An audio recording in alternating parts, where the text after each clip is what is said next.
DK Shivakumar ಅವರು ಮುಖ್ಯಮಂತ್ರಿ ಆಗಲೇಬೇಕೆಂದು ಪಣ ತೊಟ್ಟಂತಿದೆ. ಅವರು ಏನು ಈ ಬಗ್ಗೆ ಹೇಳದೇ ಇದ್ರೂ ಸಿಎಂ ಸ್ಥಾನ ಅಲಂಕರಿಸಲು ಉತ್ಸುಕರಾಗಿರುವುದು ಮಾತ್ರ ಸುಳ್ಳಲ್ಲ.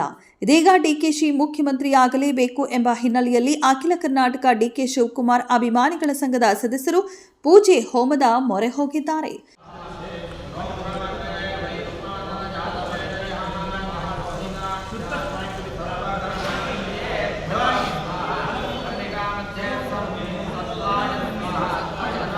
ಶಿವಮೊಗ್ಗದ ಕಾಮಾಕ್ಷಿ ಬೀದಿ ಗಣಪತಿ ದೇವಸ್ಥಾನದಲ್ಲಿ ಗಣಹೋಮ ವಿಶೇಷ ಸಂಕಲ್ಪ ಪೂಜೆ ನಡೆಸಲಾಯಿತು.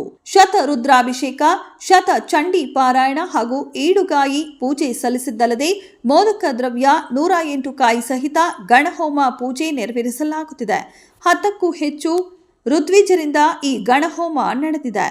ಡಿಕೆ ಶಿವಕುಮಾರ್ ಅವರು ಕೆಪಿಸಿಸಿ ಅಧ್ಯಕ್ಷರಾದ ಮೇಲೆ ನಾಡಿನ ಉದ್ದಗಲಕ್ಕೂ ಸಂಚರಿಸಿದ್ದಾರೆ, ಪಕ್ಷವನ್ನ ಸಂಘಟಿಸಿದ್ದಾರೆ, ಉಪಮುಖ್ಯಮಂತ್ರಿಯೂ ಆಗಿದ್ದಾರೆ. ಆದರೆ ಪಕ್ಷಕ್ಕಾಗಿ ದುಡಿದವರಿಗೆ ಮುಖ್ಯಮಂತ್ರಿಯಾಗಬೇಕು ಎಂಬ ಹಂಬಲ ಇದ್ದೇ ಇರುತ್ತದೆ. ಆದ್ದರಿಂದ ಈ ಹುದ್ದೆ ಅವರಿಗೆ ಆದಷ್ಟು ಬೇಗನೆ ಸಿಗಲಿ ಎಂಬ ಹಿನ್ನೆಲೆಯಲ್ಲಿ ದೇವರ ಪೂಜೆ ಹಾಗೂ ಪ್ರಾರ್ಥನೆ ಮೂಲಕ ಅವರಿಗೆ ಆ ಯೋಗ ಪ್ರಾಪ್ತಿಯಾಗಲೆಂದು ಈ ಪೂಜೆ ಹಮ್ಮಿಕೊಳ್ಳಲಾಗಿದೆ.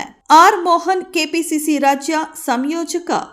ಇವತ್ತು ಸನ್ಮಾನ್ಯ ಶ್ರೀ ಡಿ ಕೆ ಶಿವಕುಮಾರ್ ರಾಜ್ಯದ ಧೀಮಂತ ನಾಯಕ ಹಾಗೂ ಪಕ್ಷ ಬರೋಕ್ಕೆ ತಮ್ಮದೇ ಆದ ಛಾಪನ್ನು ಮೂಡಿಸಿದ್ದಾರೆ.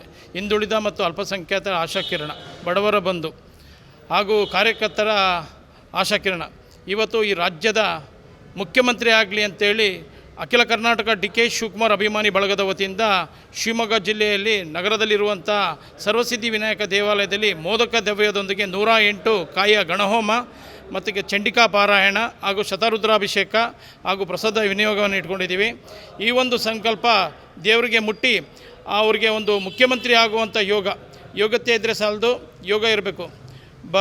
ಪ್ರಯತ್ನ ವಿಫಲ ಆಗ್ಬೋದು, ಆದರೆ ಪ್ರಾರ್ಥನೆ ಯಾವತ್ತೂ ವಿಫಲ ಆಗಲ್ಲ ಅಂತ ದೊಡ್ಡವರು ಹೇಳಿದ್ದಾರೆ. ಅದೇ ರೀತಿ ನಾಣ್ಣುಡಿ ಇದೆ.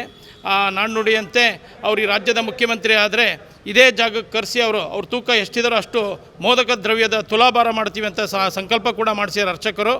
ಈ ಸಂಕಲ್ಪದಂತೆ ಆದಷ್ಟು ಬೇಗ ಶೀಘ್ರವಾಗಿ ವಿಘ್ನಗಳ ನಿವಾರಕ ವಿನಾಯಕನು ಅವ್ರಿಗೆ ಆಶೀರ್ವಾದ ಮಾಡಿ ಮುಖ್ಯಮಂತ್ರಿ ಆಗಿ ರಾಜ್ಯದ ಮುಖ್ಯಮಂತ್ರಿ ಆಗಿ ಮುನ್ನಡೆಸಬೇಕು ಅಂತೇಳಿ ನಮ್ಮೆಲ್ಲರ ಅಖಿಲ ಕರ್ನಾಟಕ ಡಿ ಕೆ ಶಿವಕುಮಾರ್ ಅಭಿಮಾನಿ ಬಳಗದ ವತಿಯಿಂದ ಈ ಸಂದರ್ಭದಲ್ಲಿ ಕೋರ್ಕೊಳ್ತಾ ಇದ್ವಿ. ಜೈ ಹಿಂದ್, ಜೈ ಡಿ ಕೆ ಶಿವಕುಮಾರ್.